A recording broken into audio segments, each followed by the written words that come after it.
Olá, pessoal! Voltamos aqui com nossas aulas de conhecimentos pedagógicos, trabalhando hoje com o livro Pedagogia da Autonomia, do professor Paulo Freire. Um livro aí clássico, cai muito em concurso, praticamente todo processo seletivo, todo concurso, de alguma forma, pede alguma obra do professor Paulo Freire, e o Pedagogia da Autonomia é um livro sempre aí requisitado. Vamos ver o que o professor trabalha aí nesse livro. Características gerais. A primeira edição do livro foi em 1996. Então a gente pode dizer que uma obra final do Paulo Freire, já que ele vem a falecer em 1997. Ok? Divisão do texto. 3 capítulos subdivididos em 9 partes. Então, de certa forma, nesse livro você vai ver uma reflexão do Paulo Freire de toda a sua obra, de toda a sua carreira, Parece que ele faz um acerto de contas aí, Então, muitos dos princípios que ele trabalhou em vários livros, ele retoma no Pedagogia da Autonomia. Temática central é a formação docente e a reflexão sobre a prática educativa progressista em favor da autonomia do ser dos educandos. Capítulo 1. Não há docência sem discência. Aí uma frase que resume muito da teoria do Paulo Freire.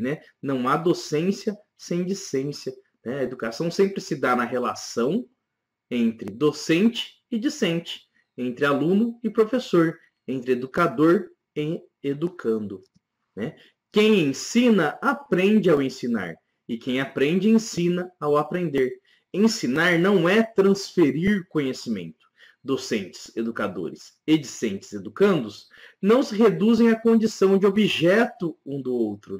Então, olha que importante essa questão que o Paulo Freire levanta. A educação se dá na relação entre sujeitos, entre discentes e docentes, entre educadores e educandos, onde um não é objeto do outro. Não é o professor que determina o aluno, nem o aluno que determina o professor. É uma relação entre os dois. Ensinar exige rigorosidade metodológica. O incentivo à criticidade dos educandos não pode ser uma tarefa superficial. Olha que importante isso, porque muitos críticos vão dizer o seguinte: o Paulo Freire, a partir do momento que ele fala que o aluno o aluno tem que ser colocado no processo, não é o professor que transmite conhecimento, mas uma relação entre sujeitos, isso ficaria de maneira espontânea. Então, a educação é algo espontâneo. E aqui o Paulo Freire fala não, Ensinar exige rigor metodológico, Eu tenho que ter um certo rigor da metodologia que eu utilizo, pensando aí no incentivo à criticidade dos educandos, que não pode ser algo superficial, não pode estar na superfície das questões. A gente tem sempre que ir à raiz das questões, Ir lá e pegar os problemas em suas raízes e não na sua superfície. Ensinar exige pesquisa. Aí um termo importantíssimo também, do Paulo Freire, que é curiosidade epistemológica. Faz parte da natureza da prática docente a indagação, a busca, a pesquisa. Não há ensino sem pesquisa e nem pesquisa sem ensino. Então aqui, curiosidade epistemológica. O que é epistemologia? Epistemologia é o estudo do conhecimento. É episteme, um tipo específico de conhecimento. O estudo desse conhecimento. Então, eu preciso ter curiosidade epistemológica. Eu preciso ter curiosidade sobre como se dá o conhecimento. Como os nossos alunos aprendem. Como um sujeito aprende. Então, eu preciso ter essa curiosidade para compreender isso. E aí é essencial os processos de pesquisa. Não há ensino sem pesquisa e não há pesquisa sem ensino. Ensinar exige respeito aos saberes dos educandos. A educação não pode desconsiderar os conhecimentos dos educandos, sua realidade e experiência na comunidade. Então, ensinar exige respeito aos saberes dos educandos. né? Eu tenho que considerar a realidade dos meus educandos, né? Aí a perspectiva sociocultural, né? do sócio-histórica, sociocultural do Paulo Freire, né? Não há sentido em você estabelecer um processo educativo onde você não trabalha em determinado contexto ou levando em consideração as características de um contexto social determinado. Para quê? Para ficar nesse contexto? Não. Para compreendê-lo e modificá-lo. Ensinar exige criticidade. O educador progressista trabalha o desenvolvimento da curiosidade crítica, insatisfeita e indócil. É a passagem da consciência ingênua à consciência crítica. Então a gente tem que formar os nossos alunos indóceis. Ou seja, aquele aluno que não aceita simplesmente as ordens, que ele questiona, ele quer saber o porquê que ele tem que fazer aquilo. É a passagem de uma consciência ingênua para uma consciência crítica, né? Então, a passagem de uma consciência de olhar a realidade e não enxergar as relações que existem nessa sociedade para uma consciência crítica, onde eu enxergo essas relações e enxergando essas relações, eu posso modificá-la.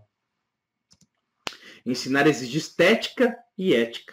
Decência e boniteza andam de mãos dadas. Olha só que interessante, né? Decência e boniteza.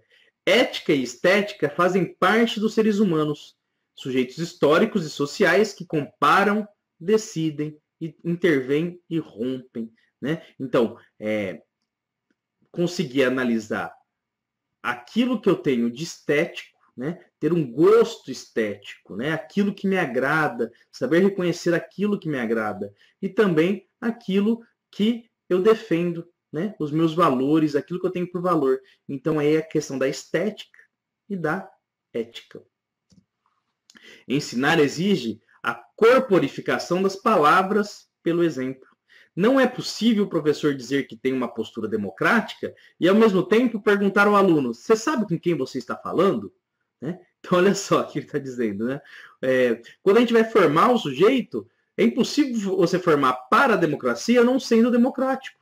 Né? Eu tenho que dar o exemplo de criticidade, de relações democráticas, se eu quero formar o meu aluno um sujeito democrático, um sujeito crítico. Né?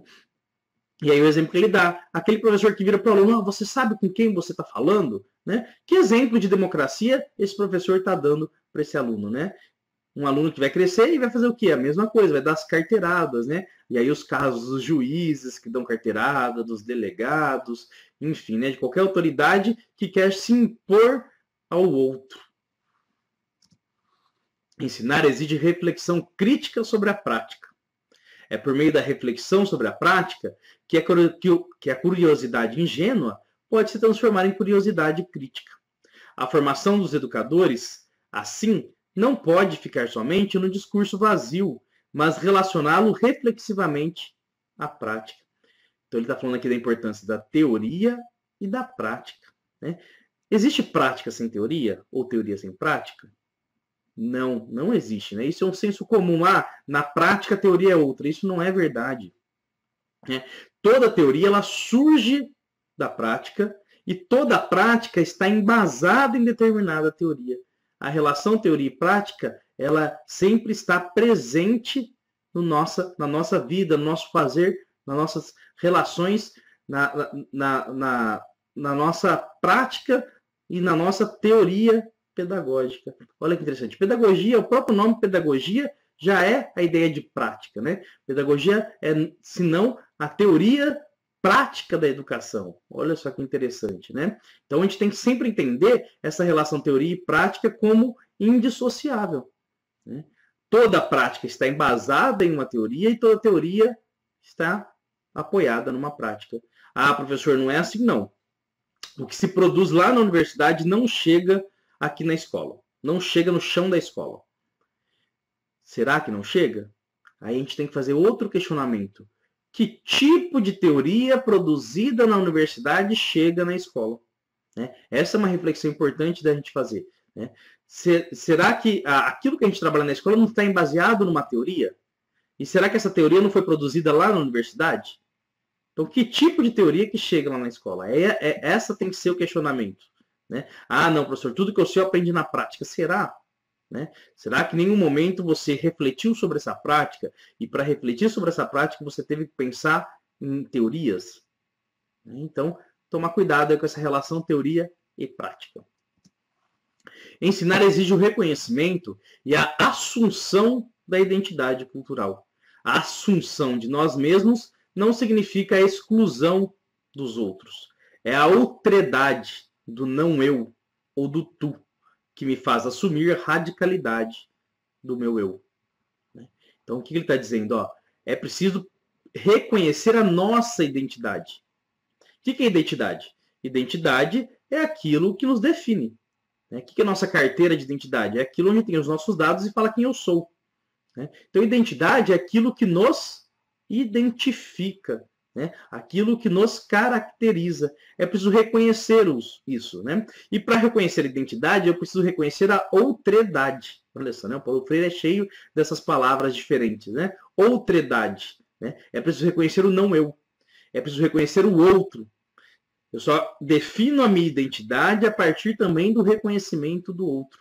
Por isso, o processo educativo ele é sempre uma relação entre sujeitos.